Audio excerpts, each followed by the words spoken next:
2 కొరింథీ పత్రిక 12వ అధ్యాయము 9వ వచనం. క్రీస్తు శక్తి నా మీద నిలిచియుండు నిమిత్తం. పెనూయేలు దగ్గర విధేయతతో యాకోబు దేవునికి సాష్టాంగపడినప్పుడు అన్ని వైపుల నుండి ఆపదలు అతన్ని చుట్టుముట్టేలా చేశాడు దేవుడు. ఇంతకు ముందెన్నడూ లేనంతగా దేవునిపై ఆనుకునేలా అతన్ని చేయాలనే దీన్ని జరిగించాడు. ఆ ఆపదల దారిలోనే యాకోబు విశ్వాసంలోనూ దేవుని గురించిన జ్ఞానంలోనూ విశారదుడైనాడు. విజయవంతమైన క్రొత్త జీవితానికి కావలసిన శక్తిని సంపాదించుకున్నాడు.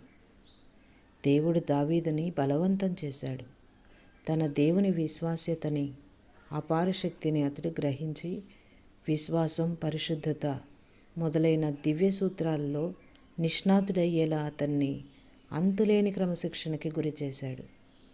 ఇశ్రాయేలుకి రాజయ్యే యోగ్యతను పొందాలంటే ఇదంతా అత్యవసరం. మరి పౌలు అస్తమానము ఎదుర్కొంటూ వచ్చిన విపరీత విపత్తులే అతనికి, అతని ద్వారా సంఘాలకి నా కృప నీకు చాలును అనే దివ్య వాగ్దానపు అర్థాన్ని బోధించగలిగాయి.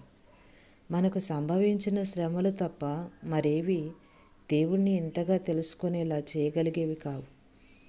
ఇంతగా ఆయనలో నమ్మకం ఉంచేలా, ఆయన నుండి ఎంత కృపను పొందగలిగేలా చేయగలిగేవి కావు.